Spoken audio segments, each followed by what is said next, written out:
नमस्कार साथियों, स्वागत है आप सभी का आपके अपने ऑनलाइन संस्थान परीक्षा टेक में। कैसे हैं सभी और कैसी चल रही है आप सभी की तैयारी। रेलवे एग्जाम स्टार्ट होने को मात्र 20 दिन बचे हैं और ऐसे में सबसे ज्यादा बच्चे घबरा रहे हैं साइंस के, फिजिक्स के न्यूमेरिकल को लेकर। सबसे बड़ी बात है कि अभी अभी इस एंड टाइम में, अंतिम समय में हमें एक बहुत बेहतर शॉर्ट ट्रिक मिल जाए, एक बहुत बेहतर तरीका मिल जाए जो एक तरीके से सारे प्रश्न सॉल्व हो जाए तो कितना बेहतर होता। और इसी प्रयास में एक बहुत बेहतर कॉन्सेप्ट, एक बहुत बेहतर शॉर्ट ट्रिक आप सभी के लिए लेके आया हूं, जिसे आप देख के यकीनन आपके मुंह से बाहर निकलने वाला है। और ऐसा नायाब तरीका आपने इससे पहले ना कभी देखा होगा और शायद ना कभी आप देखे भी। तो बेहतर तरीके से हम लोग केवल एक ऐसा फॉर्मूला मिल जाए, केवल एक ऐसा ट्रिक मिल जाए, एक ऐसा कॉन्सेप्ट मिल जाए जिससे सारे न्यूमेरिकल ढेर हो जाए, उस पे हम लोग कार्य कर रहे हैं। और स्टार्ट करते हैं इस छोटे से सेशन को। सबसे पहले मैं आपको बता दूं कि अगर आप देखोगे कौन सा चैप्टर है, साइंस में प्रकाश चैप्टर का परावर्तन टॉपिक है, रिफ्लेक्शन टॉपिक है। ऐसे ऐसे मैं छोटे छोटे टॉपिक आप सभी के लिए लेके आता रहूंगा, लेकिन जरूरी यह है कि आप सभी लोग चैनल को सब्सक्राइब अवश्य करते रहें और खूब ढेर सारा लाइक और कमेंट, अपने जो प्रेम है, जो विश्वास है, जो अटूट स्नेह है, वो आप देते रहें ताकि मेरा भी मनोबल बढ़ता रहे आपको बेहतर तरीके से कंटेंट उपलब्ध कराने का। तो आते हम लोग बात करते हैं कि साइंस में कोई भी न्यूमेरिकल हो, कितना भी कठिन न्यूमेरिकल हो, कैसे भी आपसे इमेज निकालने को आए कि आपका जो ऑब्जेक्ट है, कोई पिंड है, कहां पे रखा है एक्सिस पे, उसका जो प्रतिबिंब है कहां पे बन रहा है, उसकी आवर्धन क्षमता कितनी है, उसका मैग्निफिकेशन कितना है, इन सारी चीजों को हम लोग समझेंगे। आज की टॉपिक में मैं आपको कॉनकेव मिरर और कॉन्वेक्स मिरर दोनों कंप्लीट कराऊंगा। यानी कि जो हमारे अवतल दर्पण है, उत्तल दर्पण है, इनके आपके जो क्वेश्चंस होते हैं ये सबसे ज्यादा परेशान करते हैं बच्चों को, तो इस पे मैं आपको सबसे पहले मजबूती दूंगा। अगर हम लोग दर्पण की बात करें, आप सभी को पता होता है दर्पण तीन प्रकार के होते हैं। एक आपका प्लेन होता है, दूसरा आपका अवतल होता है, तीसरा आपका उत्तल होता है, कॉनकेव और कॉन्वेक्स होता है। जिनमें से अधिकतर प्रॉपर्टी जो लेके चलता है वो कॉनकेव लेके चलता है। और बच्चे, कॉनकेव मतलब कि आपका क्या हो गया, कॉनकेव जिसका अंदर क्या हो, अंदर आपका धसा हुआ लग रहा हो और बाहर जो आपकी पॉलिश्ड सरफेस है वो क्या हो, उभरा हुआ हो। मतलब कि जो रे आके टकराती है वो एक गहरे भाग में टकराती है। जो इस वाला ऐसा चाप होता है इसे हम लोग कॉनकेव बोलते हैं, और ऐसा चाप जो होता है इसे हम लोग उत्तल या कॉन्वेक्स बोलते हैं।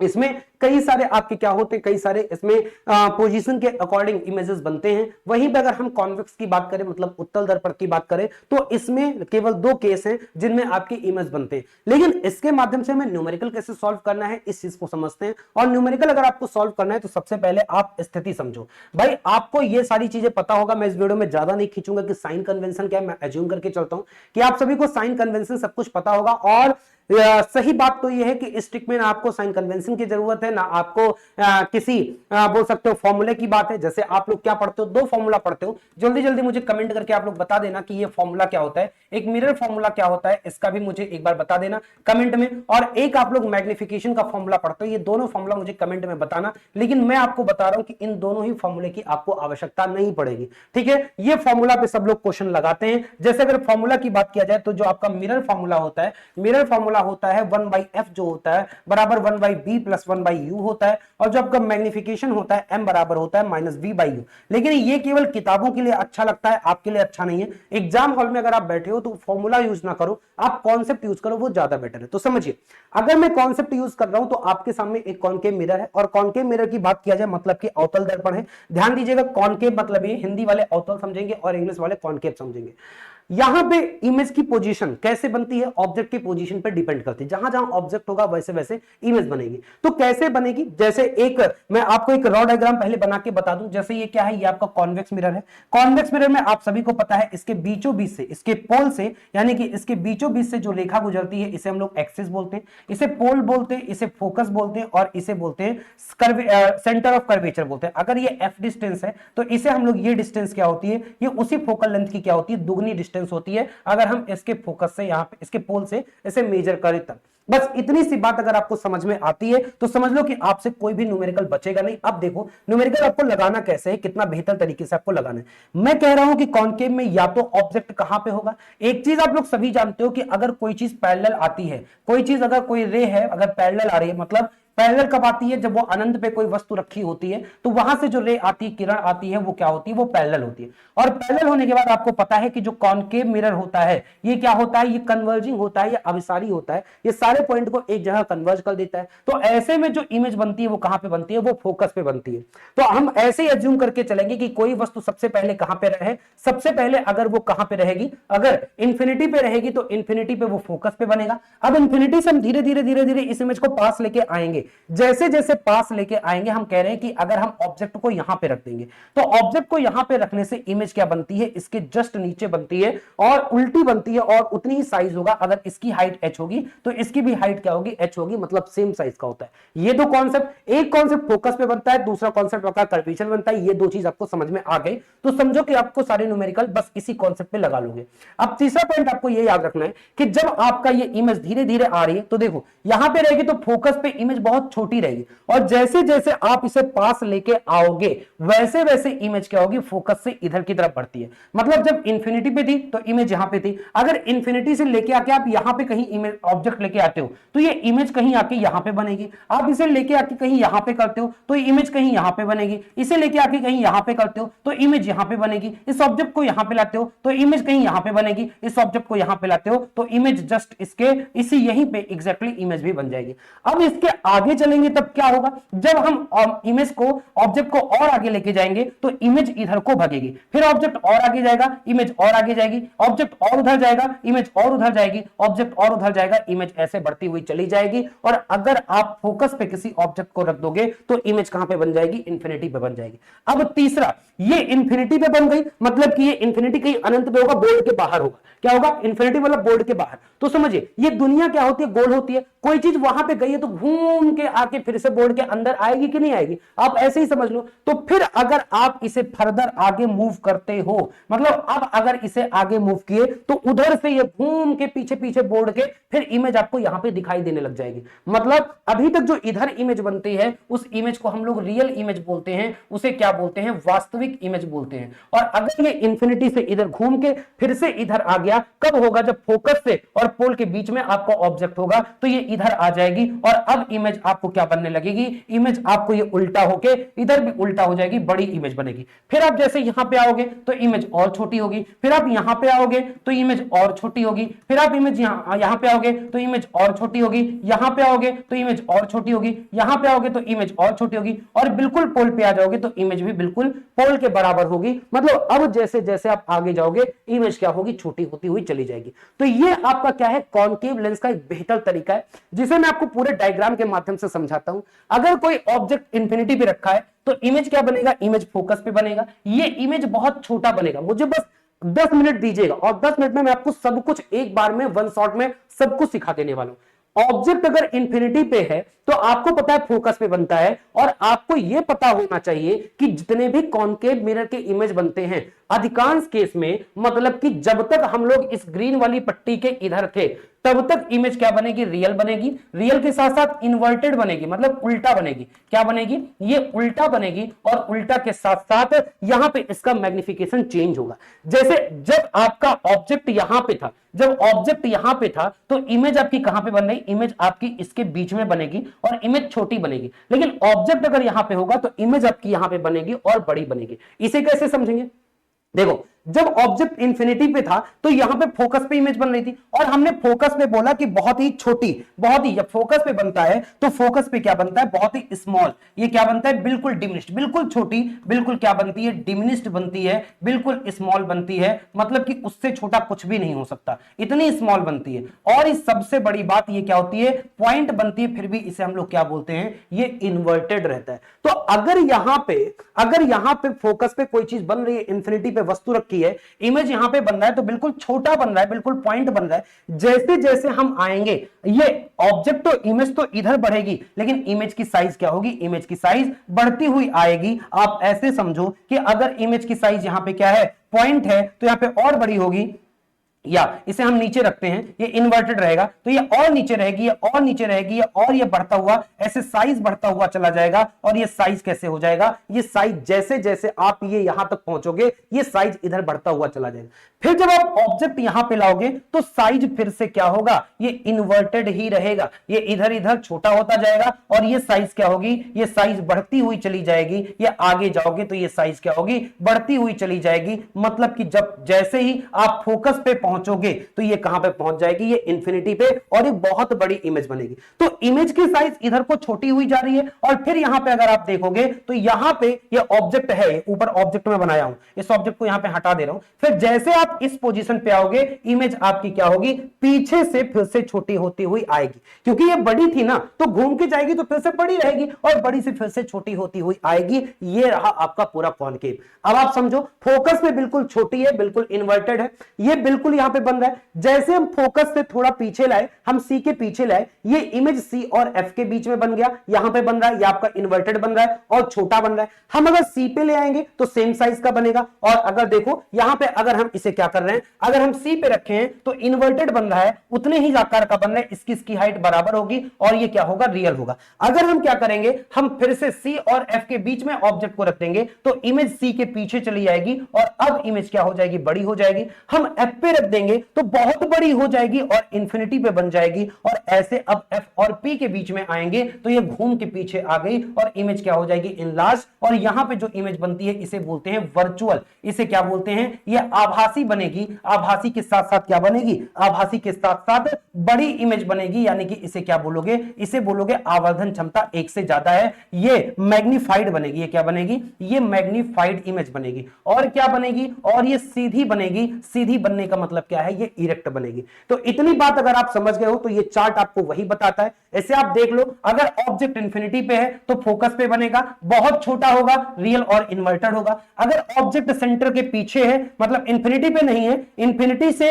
सेंटर के बीच में होगा या आपको कोई नॉन डिस्टेंस होगा, तो ये एफ और सी के बीच में बनेगा और छोटा बनेगा, रियल और इन्वर्टेड बनेगा। अगर ऑब्जेक्ट सेंटर ऑफ कर्वेचर पे है तो उसी पे इमेज बनेगा, उतने ही आकार का बनेगा, लेकिन अभी भी रियल इन्वर्टेड बनेगा। अगर आपका सी और एफ के बीच में है तो आपकी इमेज बिहाइंड द सी बनेगा, अभी बड़ा बनेगा लेकिन रियल और इन्वर्टेड बनेगा। अगर फोकस पे है तो इंफिनिटी पे बनेगा और खूब बड़ा बनेगा, लेकिन अभी भी रियल और इन्वर्टेड बनेगा। मतलब कॉनकेव मिरर में अगर हम लोग अवतल दर्पण की बात करें तो सारे केसेस में आपके क्या बन रहे हैं, रियल और इन्वर्टेड बन रहे हैं, वास्तविक और उल्टी इमेज बन रहे हैं। यह बात ध्यान दीजिएगा। केवल एक स्पेशल केस होता है जब पी और एफ के बीच में होता है, तब इमेज मिरर के पीछे बनेगी, बड़ी बनेगी और ये क्या हो जाएगी, आभासी हो जाएगी और सीधी हो जाएगी। जैसा कि मैंने बताया कि वो घूम के आ जाएगी इंफिनिटी से, फिर से वापस अपना सर्कल क्लियर कर लेगी इस कारण। और यही कारण है अवतल दर्पण को जो ईएनटी वाले डॉक्टर होते हैं या सेविंग मिरर की तरफ प्रयोग किया जाता है, क्योंकि चेहरा पोल और फोकस के बीच में होता है तो इमेज बड़ी और सीधी बनती है। हम अपनी दाढ़ी बनाने में क्या करते हैं, मदद ला पाते हैं। अब ये बात अगर आपको थ्योरी समझ में आ गई तो हम लोग कॉन्वेक्स में आते हैं। कॉन्वेक्स का केस और भी सीधा है, इसमें केवल दो पोजीशन। अगर ऑब्जेक्ट इंफिनिटी पे है तो यहां पे क्या बनेगा, बिल्कुल छोटा इमेज बनेगा लेकिन ये सीधा बनेगा, बिल्कुल छोटा बनेगा लेकिन सीधा बनेगा। और इमेज के क्या है, मिरर के आपके इस साइड है तो आभासी बनेगा। इस कारण से अगर इंफिनिटी पे है तो कहीं पे ये बनेगी, कहां पे, ये हमेशा एफ। अगर इंफिनिटी पे है तो एट द फोकस एफ पे बनेगा और मिरर के पीछे बनेगा। इस कारण से ये क्या होगा, वर्चुअल होगा, सीधा बनता है हमेशा। ध्यान देना, अवतल दर्पण में कॉनकेव मिरर में हमेशा उल्टा बनता है। केवल एक स्पेशल केस है जब पी और एफ के बीच में वस्तु रखती है, ऑब्जेक्ट रखा जाता है, तब वस्तु वहां पे आभासी और सीधा बनता है। लेकिन कॉन्वेक्स में कोई ऐसा केस है ही नहीं जहां पे वर्चुअल ना बने और इरेक्ट ना बने। जो हमारे कॉन्वेक्स मिरर होते हैं, उत्तल दर्पण होते हैं, हमेशा सीधा और आभासी बनता है। तो ये किसी भी केस में आओगे हमेशा सीधा और आभासी बनेगा। अब समझना, अगर हम इंफिनिटी को छोड़ के कहीं भी रख दे, मतलब ये इंफिनिटी का केस हो गया। अब इंफिनिटी से लेके इसके बीच में कहीं भी, पूरे में कोई डायग्राम बनाने की जरूरत नहीं है। अगर ऑब्जेक्ट आप रखते हो तो हमेशा इसके साइज से छोटा बनेगा, सीधा बनेगा, क्योंकि आभासी और इरेक्ट आपने बोला। और डिमिनिश्ड हमेशा जो कॉन्वेक्स मिरर होता है वो डिमिनिश्ड इमेज देता है, ध्यान देना। तो हमेशा छोटा देगा और इसकी जो पोजीशन होगी ये हमेशा एफ और पी के बीच में होगी, ये हमेशा एफ और पी के बीच में होगी। तो बिटवीन पी एंड एफ लिखा है, बिहाइंड द मिरर लिखा है। ये आपका दूसरा कॉन्सेप्ट।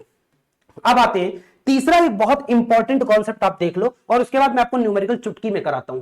फिर मैग्निफिकेशन, आवर्धन क्षमता कॉन्वेक्स मिरर के लिए, इसके लिए मैंने आपके लिए स्पेशल, ये केस आपको कहीं नहीं मिलेगा, बहुत रिसर्च करने के बाद मैं आपके लिए बनाया हूं, और ये बिल्कुल आप बोल सकते हो कि पेटेंट है परीक्षा टेक का, पेटेंट है आपके बड़े भाई का, अगर इसे कोई कॉपी करता है तो मुझे बताना।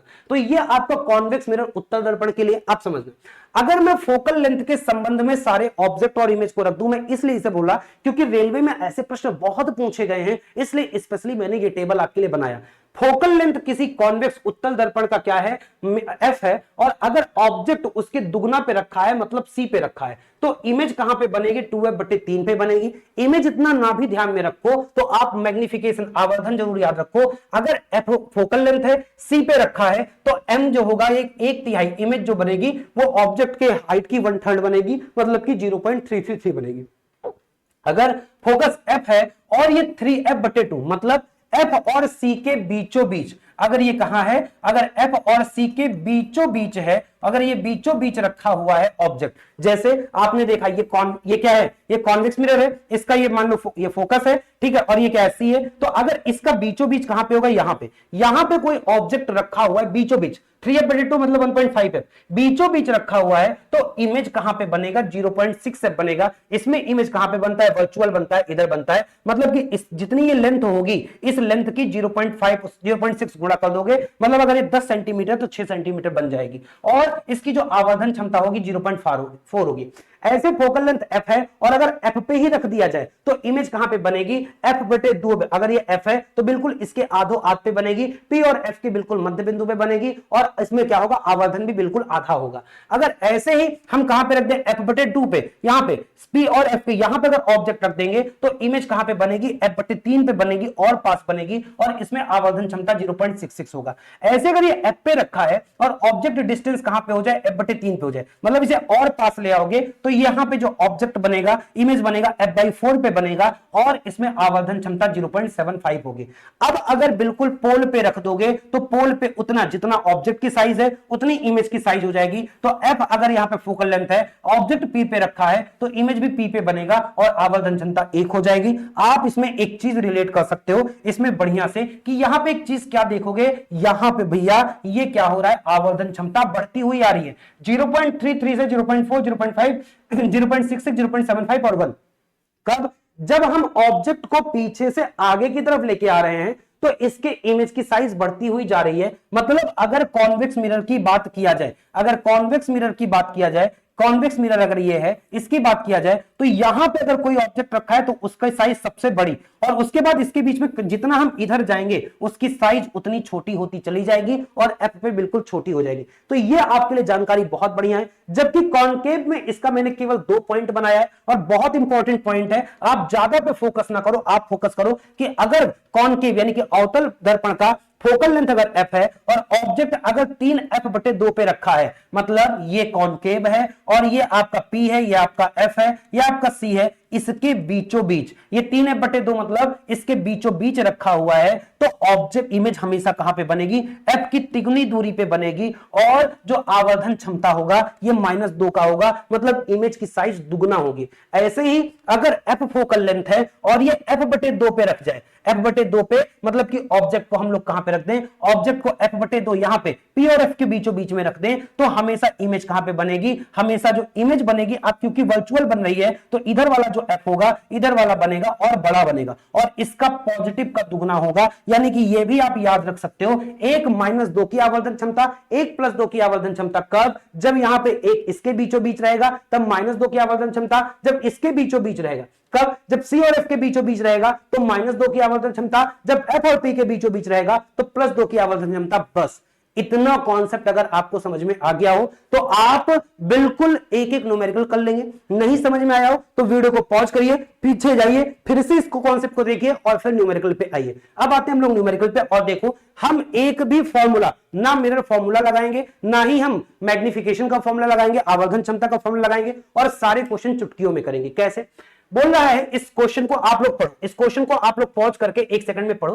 पढ़ने में अपना समय बर्बाद नहीं करेंगे, आप पॉज करके यहां पे पढ़ो। क्वेश्चन कह रहा है कि एक ऑब्जेक्ट 1 सेंटीमीटर हाइट का है और ये क्या कर रहा है, 18 सेंटीमीटर रखा हुआ है कॉनकेव मिरर के, ये कॉनकेव मिरर है और ये 18 सेंटीमीटर पे ऑब्जेक्ट रखा हुआ है, सपोज करो यहां पे 18 सेंटीमीटर है, और क्या बोल रहा है, और फोकल लेंथ इसका 10 है, फोकल लेंथ इसका 10 है, मतलब आप यहां पे दिमाग ये लगाओगे कि फोकल लेंथ, अब आप दिमाग क्या लगाओगे, फोकल लेंथ 10 है तो 2f यानी कि जो c होगा ये c कितना होगा 20 होगा, ये तो आपको पता है। और अगर ये 18 है इसका मतलब कि ऑब्जेक्ट f और किसके बीच में, c के बीच में रखा है। अगर f और c के बीच में रखा है तो f और c के बीच में देखो, ऑब्जेक्ट f और c के बीच में रखा है तो इमेज उल्टी बनेगी, बड़ी बनेगी, और कहां पे बनेगी, और 2c के पीछे बनेगी। बस इसने पूछा कि इसकी प्रतिबिंब की ऊंचाई क्या होगी, ऊंचाई बड़ी बनेगी तो भाई अगर ये 1 था तो 1 से ज्यादा बनेगी। इस ऑप्शन में 1 सेंटीमीटर से अधिक, 1 सेंटीमीटर से अधिक, 1 सेंटीमीटर से कम ये कट जाएगा, 1 सेंटीमीटर से कम कट जाएगा, 1 सेंटीमीटर से अधिक बनेगी। सीधा बनेगा या उल्टा बनेगा, उल्टा बनेगा, यानी कि ए विकल्प इसका सही हो जाएगा। क्या हमें कोई फॉर्मूला लगाने की जरूरत पड़ा, नहीं। आप सोचोगे ये तो सर न्यूमेरिकल वाला क्वेश्चन था ही नहीं, तो ये तो न्यूमेरिकल वाला क्वेश्चन है, आओ इसे देख लेते हैं। इसमें क्या बोला, क्वेश्चन को आप पॉज करके पढ़िएगा, मैं सीधा पे आता हूं ताकि समय बचाऊं आपका। अब यहां पे देखिएगा, इसको बोले कि एक ऑब्जेक्ट कहां पे रखा है, एक कॉनकेव मिरर के सामने रखा हुआ है, फोकल लेंथ 12 है, यानी कि f की वैल्यू कितना दिया है, 12 सेंटीमीटर दिया हुआ है। फिर बोला कि ये डिस्टेंस 6 सेंटीमीटर पे रखा हुआ है, 6 सेंटीमीटर पे रखा हुआ है, मतलब अगर p 0 है, p अगर 0 है तो p और f के कितने बीचों बीच में रखा हुआ है, p और f के बीचों बीच में रखा हुआ है। और अगर p और f के बीचों बीच में रखा होता है तो मैंने क्या बोला कि जो आवर्धन क्षमता बनेगी वो दुगनी बनेगी, आभासी बनेगी। वो मैंने आपको दिखाया ना, ये वाला टेबल देखिए, अगर बीचों बीच रखा हुआ है, 3/2 पे रखा है तो आवर्धन क्षमता क्या बनेगी, आवर्धन क्षमता। अच्छा ये किसका है, ये बेटा कॉनकेव का है, कॉन्वेक्स लिखा था, ये कॉनकेव का लिखा है, ये कॉनकेव का लिखा है, इस चीज को ध्यान देना। और यहां पे प्रश्न पे आएंगे तो इसने बोला कि कॉनकेव मिरर का फोकल लेंथ 12 है और at a distance of 6 centimetre, मतलब कि f के आधो आध पे रहेगी। तो अगर f के आधो आध पे रहेगी तो जो इमेज बनेगा वो इमेज क्या बनेगा, ये इमेज आपके तिगुने पे बन जाएगा। आप ऐसे बोल सकते हो, या आप क्या बोल सकते हो कि यहां पे अगर 12 सेंटीमीटर आपका है तो 12 सेंटीमीटर अगर फोकल लेंथ है, इसके बीचों बीच है, तो ये आपकी बनेगी कैसे, P और F के बीच में है तो बनेगी तो वर्चुअल, हम रियल वाले को कट कर देंगे। अब छोटी बनेगी या बड़ी बनेगी, बड़ी बनेगी, लेकिन ये इमेज की क्या है, इमेज का आपका v की वैल्यू दिया हुआ है तो v की वैल्यू ये क्योंकि क्या रहेगी, v की वैल्यू आपकी दूर होती हुई चली जाएगी। तो इस अकॉर्डिंग हम लोग क्या कर देंगे, आप यहां पे अगर देखोगे तो इस वाले फॉर्मूला में क्या दिया हुआ है, अगर ये f/2 पे रखा हुआ है तो इमेज हमेशा कहां पे बनेगी, f पे बनेगा। तो इमेज क्या हो जाएगा, इमेज f की वैल्यू कितना था 12, हम लगा देंगे 12 और ये वर्चुअल है, यानी डी विकल्प सही हो जाएगा। क्या इसमें हमने कोई फॉर्मूला लगाया, सीधा मैंने टेबल आपको बताया कि अगर p और f के बीचों बीच में है तो इमेज f पे बनेगा, आवर्धन क्षमता दुगना होगा। आप इसका कॉन्सेप्ट यूज कर लोगे, आपका क्या आ जाएगा, उत्तर आ जाएगा। तीसरे क्वेश्चन पे आते हैं, बोले कि एक कॉनकेव मिरर है, फिर से कॉनकेव मिरर है, कॉनकेव मिरर की बात कर रहा है या अवतल दर्पण की बात कर रहा है। और अवतल दर्पण में इसने बोला कि फोकल लेंथ कितना है, f की वैल्यू 20 सेंटीमीटर है, f की वैल्यू 20 सेंटीमीटर है। और बोले कि ये रियल इमेज बना रहा है, मतलब कि इमेज इधर बना रहा है at a distance of 60 centimetre. जो v बन रहा है वो कितने पे बन रहा है, 60 सेंटीमीटर बन रहा है। आप देखो ये इसका तिगुना है, ये इसका तिगुना किस केस में बनता है, आप ऐसे भी दिमाग लगा सकते हो, इसका तिगुने पे कब होगा, जब वो F और C के बीचों बीच में होगा। तो इसने बोला कि ऑब्जेक्ट कहां पे रखा है, तो F और C के बीचों बीच में होगा। अगर F 20 है तो C कितना हो जाएगा, C आपका 40 हो जाएगा। तो 40 और 20 का बीचों बीच क्या होगा, 30 होगा। और क्योंकि रियल है तो ये क्या हो जाएगा, -30 हो जाएगा। क्या हमें इसमें कुछ लगाने की जरूरत पड़ा, नहीं। आप ऐसे भी इसे सोच सकते थे, मैं आपको दूसरी तरीके से सोच के बताता हूं। आप इसे ऐसे भी सोच सकते थे कि आपको यह पता है, आपको इमेज का सहारा मत लीजिए, अब इमेज का सहारा लेते हैं। आपसे बोला कि फोकल लेंथ कितना है, आप देखो फोकल लेंथ इसने बोला कि 20 है, फोकल लेंथ 20 है और इमेज बोला 60 है। तो भाई 20 का दुगना क्या हो जाएगा, 40। आपको यह पता है कि अगर 40 के पीछे इमेज बन रही है तो इसके पीछे इमेज तब बनती है जब ऑब्जेक्ट F और C के बीच में रहता है। क्या 15 F और C का बीचों बीच है, F की वैल्यू ही 20 है तो 15 तो यहां आ जाएगा। ये विकल्प आपका दोनों क्या हो जाएगा, गलत हो जाएगा। तो जाहिर सी बात है 30 वाला सही होगा। और क्योंकि ऑब्जेक्ट हमेशा नेगेटिव में लिया जाएगा तो -30 हम लोग सही कर देंगे, इसलिए सी विकल्प सही हो जाएगा। क्या आपसे ये न्यूमेरिकल लग गया, बिल्कुल लग गया। आते हम लोग दूसरे न्यूमेरिकल में। आपको यहां पे मैं इस न्यूमेरिकल को समझाता हूं। इस न्यूमेरिकल को देखो, बोला कि एक ऑब्जेक्ट प्लेस कहां पे है, 36 centimetre in front of a concave mirror. अगर किसी मेरे साथी को समझ में ना आए, वीडियो को पीछे बैक करके जाएगा, दोबारा देखिएगा, आपको क्रिस्टल क्लियर समझ में आ जाएगा, क्योंकि मैं ये रिकॉर्डेड वीडियो बना रहा हूं और कम समय का बना रहा हूं, इस कारण से चाह रहा हूं कि एक फ्लो में आपको सारी चीजें 20-25 मिनट में समझा दूं। अब आप देखिए कि एक ऑब्जेक्ट है वो 36 सेंटीमीटर कहां पे रखा है, कॉनकेव मिरर के, और फोकल लेंथ 18 है। फोकल लेंथ 18 है और कहां पे रखा है, 36 पे रखा है, जो सी की वैल्यू 36 है। तो जब कोई चीज सी पे रखी रहती है तो उतने ही साइज की बनती है, तो इमेज कहां पे बनेगा, 36 सेंटीमीटर इन फ्रंट में ही बनेगा, यानी कि यही क्या हो जाएगा, डी विकल्प आपका सही हो जाएगा। क्या हमें मेयर फॉर्मूला लगाने की जरूरत पड़ा, नहीं जरूरत पड़ा। और ये सारे क्वेश्चन आपके रेलवे में पूछे हुए क्वेश्चन है, मैं एक नहीं लगभग सारे न्यूमेरिकल को आपको करा के दिखा रहा हूं। ऐसा ना रहे आपके दिमाग में कि सर वो क्वेश्चन करवा रहे हैं जो केवल लग जा रहे फॉर्मूले से। सारे क्वेश्चन, मतलब मैं ये तो नहीं बोल रहा हूं कि 100%, बट 99% क्वेश्चन आपके इस कॉन्सेप्ट से लग जाएंगे। आपको कोई फॉर्मूला और न्यूमेरिकल लगाने की जरूरत नहीं है, बस आपका कॉन्सेप्ट मजबूत होना चाहिए। क्वेश्चन बोला कि एक ऑब्जेक्ट, अब ये क्वेश्चन आप खुद से करने का प्रयास करो, मैंने इमेज गायब कर दी है, क्योंकि इमेज का आप सहारा ले लेते हो थोड़ा सा आसान पड़ जाता है, इमेज आपको रटा होना चाहिए। हाँ, ऐसे कॉन्सेप्ट को लगाने के लिए आपका कॉन्सेप्ट बिल्कुल मजबूत होना चाहिए। आपको पूरे इमेज कहां पे कैसे खिसका रहे, कैसे बन रहा है, ये चीज बिल्कुल क्लियर होनी चाहिए। तो बोले एक ऑब्जेक्ट साइज 1 सेंटीमीटर है और कॉनकेव मिरर के सामने रखा हुआ है, फोकल लेंथ 16 सेंटीमीटर है, at a distance of 24 centimetre. तो अगर एफ आपका 16 है तो सी आपका 32 होगा, यानी ऑब्जेक्ट 24 पे रखा है तो एफ और सी के बीच में रखा है। और अगर एफ और सी के बीच में रखा है, आप ऐसे देखो, एफ ये आपका, ये सी है, ये एफ है, ऑब्जेक्ट एफ और सी के बीच में है, तो इमेज कहीं पे सी से दूर उल्टी बनेगी। बस अब ध्यान देना, तो क्या बोल रहा है, the image formed is, image क्या बनेगी, इरेक्ट बनेगी, क्या इरेक्ट नहीं बनेगी, उल्टी बनेगी। तो उल्टा वाला ले लो। अब 0.4 और 2, इसने बोला हाइट क्या है, आवर्धन क्षमता। तो आवर्धन क्षमता ऑब्जेक्ट से बड़ा होगा।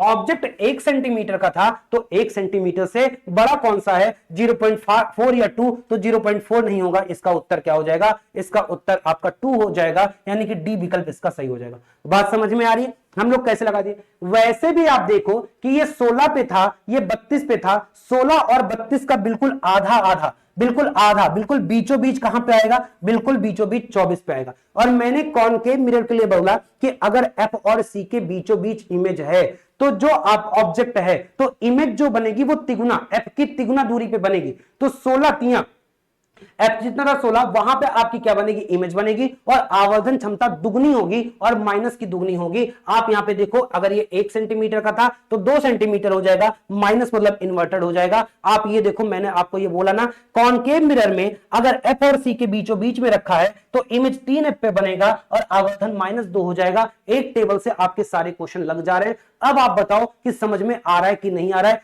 कुछ भी आपको लगाने की जरूरत नहीं है। क्वेश्चन 6 को देखो, यहां पे क्या बोल रहे हैं, एक ऑब्जेक्ट क्या है, placed at a distance of 10 centimetre in front of a concave mirror. बोले कि एक अवतल दर्पण है, उसके 10 सेंटीमीटर सामने एक वस्तु रखा हुआ है। अब बोले इसका प्रतिबिंब उसी और 15 सेंटीमीटर की दूरी पर बनता है। 10 सेंटीमीटर पे आपका ऑब्जेक्ट रखा हुआ है 10 सेंटीमीटर पे, और 15 सेंटीमीटर पे क्या बन रहा है, उसका इमेज बन रहा है। एक वस्तु 10 सेंटीमीटर की दूरी पर अवतल दर्पण के सामने रखी गई है, इसका प्रतिबिंब उसी और 15 सेंटीमीटर की दूरी पर बनता है। दर्पण की फोकल लंबाई आपसे पूछ रहे। अब आप समझो कि ऑब्जेक्ट एफ और सी के बीच में रखा है, क्योंकि एफ 10 सेंटीमीटर दूरी पर रखा है, एफ नहीं पता है। यहां पे ऑब्जेक्ट की जो लेंथ है वो 10 सेंटीमीटर है, और जो बी है, या इसे आप यू बोल दो, आप लोग यू बोलते हो, यू कितना है, यू आपका 10 सेंटीमीटर है, और वी जो आपका है, वी आपका 15 सेंटीमीटर है। एक ही दशा में ऑब्जेक्ट से पीछे इमेज तब बनती है जब ऑब्जेक्ट एफ और सी के बीच में होता है। तो ऑब्जेक्ट अगर एफ और सी के बीच में होगा तो एफ जो होगा ऑब्जेक्ट की लेंथ से छोटा होगा। क्लियर हो गया। अगर ऑब्जेक्ट एफ और सी के बीच में है तो जो एफ होगा वो ऑब्जेक्ट की लेंथ से छोटा होगा, मतलब एफ की वैल्यू लेस देन क्या होगी, 10 होगी। लेस देन 10 ये है क्या, लेस देन 10 ये है क्या, हाँ। लेस देन ये 10 है, हाँ। ये लेस देन 10 है, नहीं। अब प्लस का 6 या माइनस का 6, क्योंकि कॉनकेव मिरर है तो कॉनकेव मिरर की फोकल लंबाई हमेशा माइनस में होती है, तो उत्तर क्या हो जाएगा, -6। क्या हमने कोई कॉन्सेप्ट, कोई हमने फॉर्मूला लगाया नहीं, सीधा कॉन्सेप्ट से क्वेश्चन आ जा रहा है और बहुत आसान है। एक बार आपको समझने की जरूरत है। फिर से देखो इस क्वेश्चन को, देखो मैं सारे क्वेश्चंस पे करवा दूंगा। अब देखो बोले कि एक क्या है, 10 सेंटीमीटर टॉल ऑब्जेक्ट है, इसकी हाइट 10 सेंटीमीटर दे दिया, और बोल रहा है कि ये 40 सेंटीमीटर पे रखा हुआ है from a 20 centimetre radius curvature.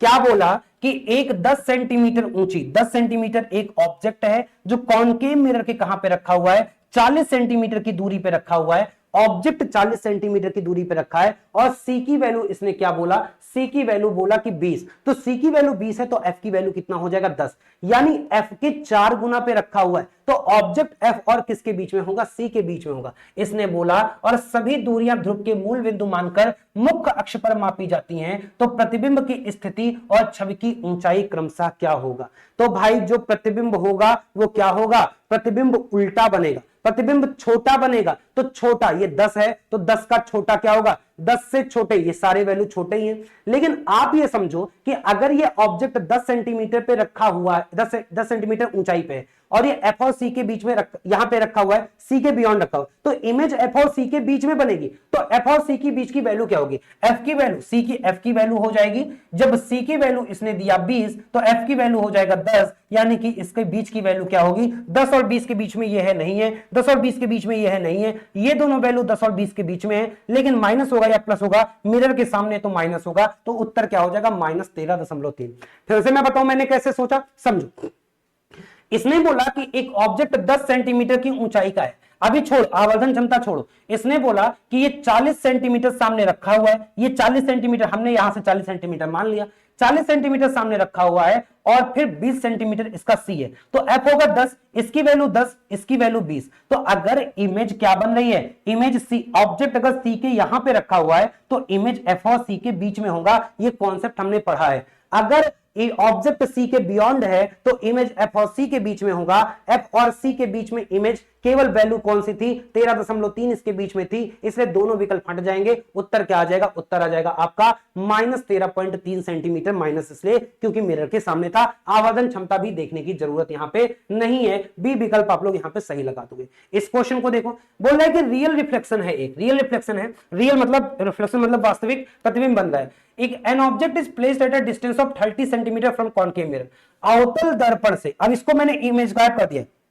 इसे आपको खुद से वीडियो को पॉज करिए, इस क्वेश्चन को इमेजिन करके लगाने का प्रयास करिए। एग्जाम में आपको इमेज नहीं देगा, इमेज में इसलिए लगाया हूं ताकि आपको समझने में आसानी रहे। अब आप खुद से सोचो कि एक क्या है, एक वास्तविक प्रतिबिंब प्राप्त हो रहा है, मतलब कि जो प्रतिबिंब प्राप्त हो रहा है वो रियल है, और रियल होगा तो अगर ये कॉनकेव मिरर है तो इसके इस साइड होगा, यही होगा आपका रियल, वास्तविक होगा। फिर बोल रहा है कि ये एक वस्तु 20 सेंटीमीटर की फोकल लंबाई वाले, 20 सेंटीमीटर की फोकल लंबाई वाले अवतल दर्पण, मतलब कि इस अवतल दर्पण की जो फोकल लंबाई है, इसकी जो फोकल लंबाई है एफ की वैल्यू कितनी है, एफ की वैल्यू 20 दी है, तो सी की वैल्यू अपने आप 40 हो जाएगी कि नहीं हो जाएगी, ये तो सोच सकते हो। फिर बोला कि अवतल दर्पण से 30 सेंटीमीटर की दूरी पे रखिए, तो 20 और 40 का बीचों बीच आएगा 30, और अगर कॉनकेव मिरर में कोई चीज बीचों बीच रखी है तो इसका इमेज कहां पे बनेगा, 3F पे बनेगा, और उल्टा बनेगा, ये 20 है तो ये 60 पे बनेगा, ये किस पे बनेगा, 60 पे बनेगा, और आवर्धन क्षमता क्या होगा,